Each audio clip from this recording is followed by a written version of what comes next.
Dewan Rakyat hari ini membincangkan mengenai beberapa isu antara yang mendapat perhatian termasuk usaha kerajaan menambah projek penjanaan kuasa solar dan perincian ratifikasi Konvensyen Antarabangsa mengenai penghapusan segala bentuk diskriminasi kaum AISERT. Turut ditanya langkah kerajaan dalam memperketatkan kebenaran berkahwin bagi kanak-kanak di bawah umur. Terus saja ke Parlimen bersama rakan setugas Salina Zakaria. Silakan Salina. Okey, terima kasih. Ini merupakan antara soalan yang ditanyakan pada sesi waktu pertanyaan Menteri memandangkan hari ini merupakan hari Khamis di Dewan Rakyat hari ini. Antaranya ialah mengenai had umur minimum perkahwinan di kalangan kanak-kanak dan mesyuarat Majlis Raja-Raja dan juga mesyuarat Menteri Besar dan juga Menteri-Menteri pada 16 Oktober lalu secara konsensusnya telah memutuskan bahawa had umur di kalangan kanak-kanak yang berumur 18 tahun untuk lelaki dan juga wanita akan dinaikkan di negara ini, dan ujar Timbalan Perdana Menteri Datuk Seri Dr. Wan Azizah Wan Ismail, langkah itu di mana tindakan kerajaan negeri Melaka yang menaikkan had umur perkahwinan dan turut menyatakan hasrat bersetuju mengikuti langkah sama ialah kerajaan negeri Pulau Pinang, Johor dan juga di Kedah. Perkahwinan bawah umur sebagai panduan melalui arahan amalan kepada Mahkamah Syariah seluruh Malaysia yang telah berkuat kuasa pada 23 Julai 2018 tahun ini. SOP ini antara lain menghendaki laporan sosial daripada JKM, Jabatan Kebajikan Masyarakat Negeri, laporan kesihatan daripada Jabatan Kesihatan Negeri dan laporan polis daripada PDRM dikemukakan kepada mahkamah sekiranya hakim syar'i mendapati bahawa laporan-laporan tersebut diperlukan dalam mempertimbangkan permohonan perkahwinan bawah umur. Maklumat seperti latar belakang pemohon dan bakal pasangan, pendapatan, status sosial, kemampuan, mampu tak mampu menjaga isteri, serta status pendidikan juga antara elemen yang perlu dinyatakan melalui laporan sosial agar hakim syar'i dapat memberi keputusan yang mampu memelihara kanak-kanak yang terlibat dalam perkahwinan bawah umur ini. Tambahnya, bagi perkahwinan orang bukan Islam pula, Memorandum Jemaah Menteri mengenai pindaan Akta memperbaharui Undang-Undang Perkahwinan dan Penceraian atau Akta 164 akan dibentangkan pada mesyuarat Jemaah Menteri tahun depan. Kerajaan juga bercadang membentangkan rang undang-undang bagi keluarga Islam wilayah persekutuan atau Akta 303 dan Akta 164 selewat-lewatnya pada penggal kedua Dewan Rakyat tahun depan.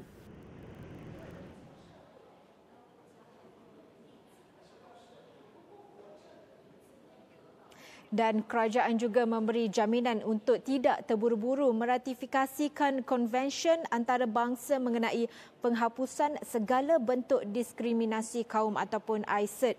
Dan Menteri di Jabatan Perdana Menteri P. Waita Murty berkata bahawa jaminan itu termasuk tidak menghapuskan Artikel 153 dalam Perlembagaan Persekutuan yang membabitkan hak keistimewaan orang Melayu dan juga Bumiputra di Sabah dan juga di Sarawak. Apakah jaminan daripada kerajaan bahawa ratifikasi ini tidak akan membawa kepada pemasuhan Artikel 153 Perlembagaan Persekutuan mengenai beberapa isu, terutama sekali isu berkenaan kota dan perkhidmatan dan permit dan sebagainya bagi orang Melayu dan anak-anak negeri Sabah dan Sarawak. Dan seterusnya, soalan saya pada kerajaan sama ada nak menaikkan dalam aturan urusan mesyuarat usul saya nombor 18 untuk membahaskan perkara ini sebelum apa-apa ratifikasi ditandatangani. Terima kasih. Ketenangan Yang Berhormat Pengerang, saya ingin merujuk kepada ratifikasi yang telah maksud ratifikasi seperti mana yang terdapat di dalam Vienna Convention on the Law of Treaties 1969. Di bahagian D telah diberikan takrif kepada maksud reservation. Reservation means a unilateral statement, however phrased or named, made by a state when signing, ratifying, accepting, approving or acceding to a treaty, whereby it purports to exclude or to modify the legal effect of certain provisions of the treaty in their application to that state. Dengan itu, saya berharap Yang Berhormat menerima jawapan tersebut. Terima kasih. Artikel 153 turut merangkumi tanggungjawab Yang di-Pertuan Agong untuk menjaga kepentingan orang Melayu dan Bumiputera Sabah dan Sarawak dalam 3 perkara utama, iaitu merangkumi perkhidmatan awam, ekonomi dan pelajaran. Yang Berhormat Menteri bersetuju jika saya katakan iaitu pada waktu sekarang ni negara kita lebih memerlukan untuk menyelesaikan masalah sosioekonomi rakyat.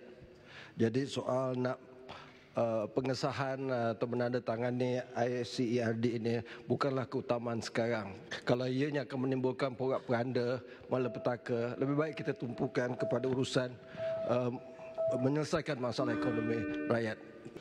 Buat masa kini terdapat pihak-pihak yang telah menimbulkan keresahan masing-masing kerana mereka sebenarnya tidak faham intipati ICERD yang dicadangkan ini. Dalam ICERD mentakrifkan maksud racial discrimination sebagai dalam artikel 1 ianya mentakrifkan sebagai it shall mean any distinction, exclusion, restriction or preference. Keempat-empat perkataan ini yang mentakrifkan maksud diskriminasi tidak terdapat dalam perlembagaan kita. Oleh itu saya dapat menyatakan pendapat peribadi saya lah. Jadi ianya memerlukan lebih banyak lagi dialog, diskusi dan juga pendapat-pendapat legal opinion supaya kita dapat mengesahkan sama ada kita dapat ratify ICERD ini atau tidak. Sekian, terima kasih. Dan Dewan pagi tadi turut dimaklumkan bahawa kerajaan akan melaksanakan tender terbuka untuk projek solar berskala besar ataupun dikenali sebagai LSS kitaran ketiga dengan jumlah kapasiti sebanyak 500 megawatt mulai tahun depan. Dan perincian projek pakej yang dianggarkan bernilai 2 bilion ringgit itu pula akan diumumkan pada Januari tahun depan. Adakah kementerian mempunyai rancangan untuk menambah projek penjanaan kuasa solar berskala besar, large scale solar dengan izinnya, bagi mencapai sasaran 20% tenaga boleh baharui menjelang tahun 2025. Bagi mencapai 20% ini, kerajaan melalui Jawatan Kuasa Perancangan dan Pelaksanaan Pembekalan Tarif dan Elektrik telah membuat analisasi dan mendapati bahawa sebanyak 3,991 megawatt ataupun agak-agak 4 gigawatt kapasiti tenaga boleh baharu perlu ditambahkan kepada sistem bekalan elektrik menjelang tahun 2025. Beliau berkata demikian ketika waktu pertanyaan-pertanyaan menteri di Parlimen siang tadi.